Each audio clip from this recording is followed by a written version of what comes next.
देश की ताकत तीनों है महान, जवान, किसान और जनता महान। रवनीत बिट्टू बनाम पंजाब सरकार। मानहानि केस में नया मोड़, अदालत में पेन ड्राइव पेश करने की इजाजत मांगी।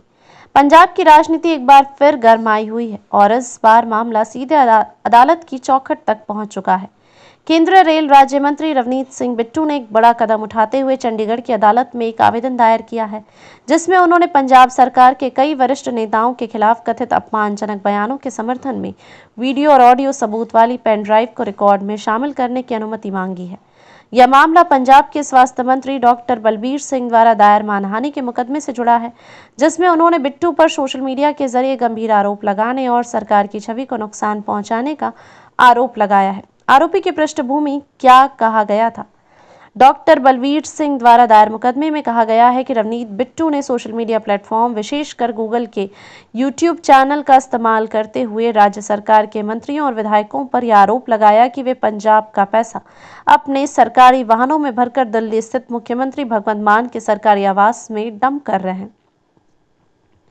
इन बयानों को लेकर डॉक्टर सिंह ने 4 अप्रैल 2025 को अदालत का दरवाजा खटखटाया था, जिसके बाद अदालत ने बिट्टू को इस विषय पर किसी भी प्रकार का बयान देने से अस्थायी रूप से रोक दिया था। बिट्टू का जवाबी कदम, पेन ड्राइव में क्या है? अब बिट्टू ने अदालत में जो आवेदन दायर किया है उसमें कहा गया है कि उनके द्वारा लगाए गए आरोप कोरी कल्पना नहीं है, बल्कि वे समाचार चैनलों और सोशल मीडिया पर उपलब्ध सामग्री पर आधारित है। बिट्टू की ओर से पेश आवेदन में यह स्पष्ट किया गया है कि पेन ड्राइव में मौजूद वीडियो और ऑडियो क्लिप्स किसी भी प्रकार के एडिटेड या मॉर्फ नहीं की गई है। क्लिप्स को सिर्फ रीप्रोड्यूस किया गया है ताकि अदालत के सामने उन्हें पेश किया जा सके। इन क्लिप्स में जो आवाजें सुनी जा रही हैं वे उन्हीं नेताओं की हैं जिनके नाम आवेदन में दर्ज हैं: भगवंत मान, अरविंद केजरीवाल, डॉक्टर बलबीर सिंह, अनमोल गगन मान और कुलतार संधवा। बिट्टू ने अदालत से प्रार्थना की है कि डॉक्टर बलबीर सिंह ने यह स्पष्ट करने के लिए कहा जाए कि ये क्या क्लिप्स में सुनी जा रही आवाजें उन्हीं नेताओं की है। कानूनी प्रक्रिया, अदालत का रुख। चंडीगढ़ की अदालत ने इस मामले को गंभीरता से लेते हुए डॉक्टर बलबीर सिंह को नोटिस जारी किया और पेन ड्राइव पर टिप्पणी करने के लिए जवाब मांगा है। अदालत ने यह भी माना कि यदि यह क्लिप्स प्रामाणिक पाई जाती हैं तो वे मुकदमे के न्यायपूर्ण समाधान में सहायक हो सकती हैं। अब इस केस की अगली सुनवाई 13 मई 2025 को निर्धारित की गई है और तब तक अदालत ने कोई अंतिम निर्णय नहीं दिया है। राजनीतिक असर, क्या यह सिर्फ कानूनी मामला है? इस मुकदमे के कानूनी पक्ष जितने महत्वपूर्ण हैं, इसके राजनीतिक मायने उससे कहीं ज्यादा गहरे हैं। रवनीत बिट्टू, जो कि कांग्रेस पृष्ठभूमि से आते हैं और वर्तमान में केंद्रीय मंत्री हैं, पंजाब सरकार की कार्यप्रणाली पर लंबे समय से हमलावर रहे हैं।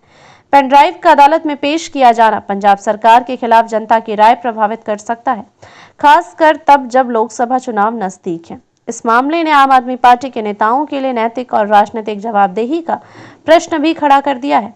अब सबकी निगाहें 13 मई की सुनवाई पर टिकी हैं, जिसमें यह तय होगा कि अदालत इन ऑडियो वीडियो को कितना महत्व देती है। निष्कर्ष, आगे क्या? यह मुकदमा अब सिर्फ मानहानि का कानूनी विवाद नहीं रहा, बल्कि राजनीतिक प्रतिष्ठा, मीडिया की भूमिका और डिजिटल सबूतों की वैधता जैसे कई महत्वपूर्ण सवालों को जन्म दे चुका है। यदि अदालत पेन ड्राइव में मौजूद सामग्री को स्वीकार करती है और वह प्रामाणिक सिद्ध होती है तो यह मामला राजनीतिक तूफान में बदल सकता है। अधिक अपडेट के लिए लाइक, शेयर और सब्सक्राइब करना ना भूलें।